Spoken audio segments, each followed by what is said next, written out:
Hi everyone, good afternoon, and this is gonna be an English class about shy away from, about this great English phrasal verb, shy away from, which is I think it's gonna enhance your day-to-day English vocabulary a lot.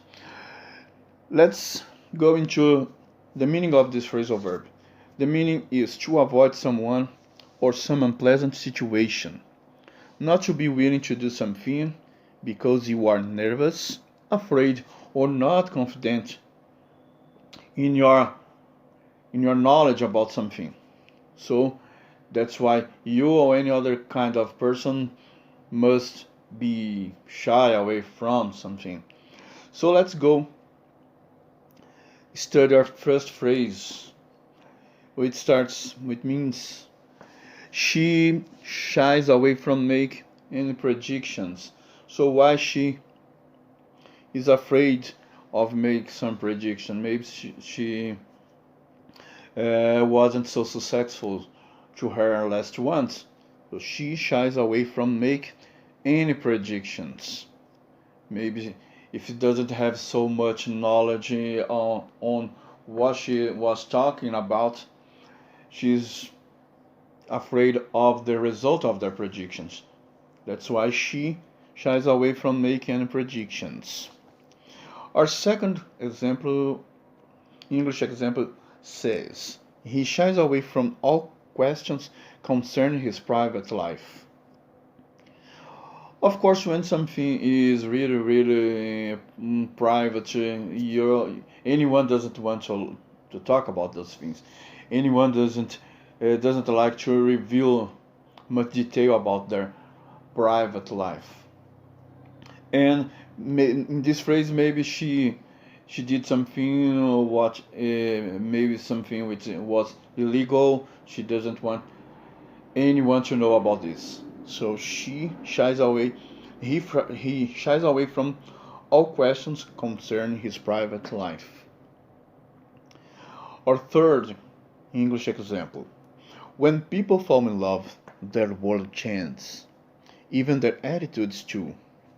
Therefore, we normally see people in this situation trying to shy away from the exposure of their feelings. It was a way too long English phrase. I'll say it again, and we're gonna try to understand why the phrasal verb shy away from fits in this phrase really properly. When people fall in love, their world changes. When people fall in love, their excuse me, their world changes, even their attitudes too. Therefore, we normally see people in this situation try to shy away from the exposure of their feelings. How can I start the explanation of this phrase? I must I must ask you to think of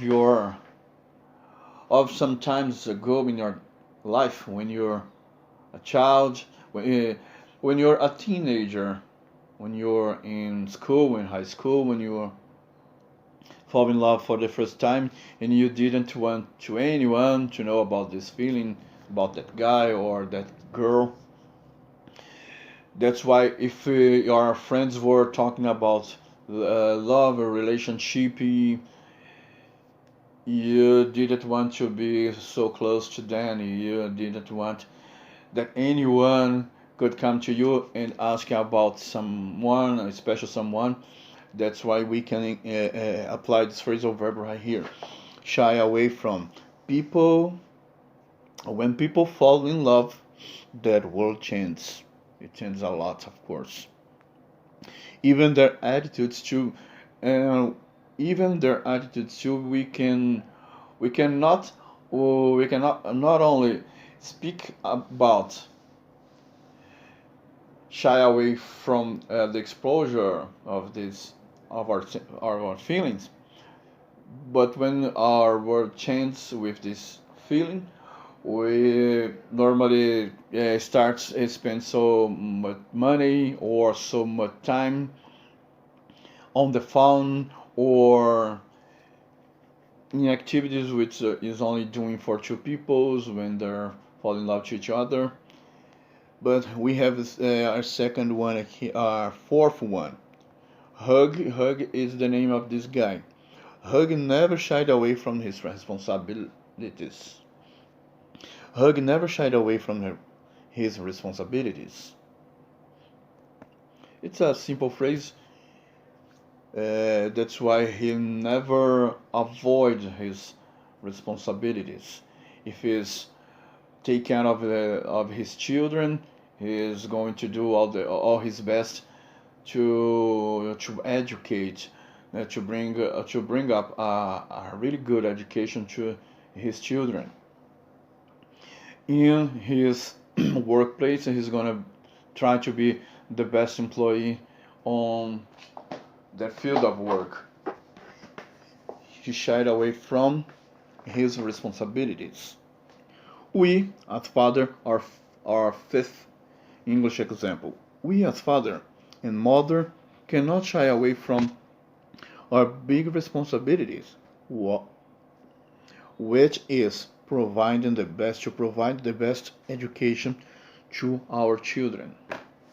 We, as father and mother, cannot shy away from our bigger responsibility, which is to provide the best education to our children. We're gonna see now our sixth example. We won't shy away from this great challenge. As we can hear, I'll say that again. We won't shy away from this great challenge. We don't have any hint about what challenge is this one, but this group of people won't shy away from this big, great challenge. Maybe they want to be a winner. Maybe just be a competition on their neighborhood, and they want to be the one, the winner. It's really good to be the winner. In good things in life, it's always gonna be a great pleasure to be the winner, to be the number one, to be on the highest position of all. Our seventh example. We know you are new here. Every first working day is strange, but don't shy away from it. Things will normally get better after the second week. Let me say that again. We know that you are new here. Every first working day is strange. Every first working day is strange, but don't shy away from it. Things will normally get better after the second week. That's why if you shy away, if you're new on your workplace, of course things must seem to be difficult to deal with them. But that's why if you wanna succeed in that place, in that company, it must be a bakery, a supermarket, or a grocery store, whatever you are working on right now. If you're new there, you must be patient with yourself. You don't shy away from this moment, this challenger, because things will normally get better in a close future. Yes. So let me say that again. We know must be someone, yeah, of course, as the phrase said for itself. We know that you are new here. Every first working day is strange. Of course, it's strange. Something upset too. Sometimes it's also upset too. But don't shy away from it. Things will normally get better after the second month. Our eighth phrase: we shouldn't shy away from the conflict with the dealers. That's uncomfortable phrase. We talked about things uncomfortable. Anyone doesn't drugs or any legal situation to our children, to our relatives, to our families. So we shouldn't shy away from the conflict with the dealers.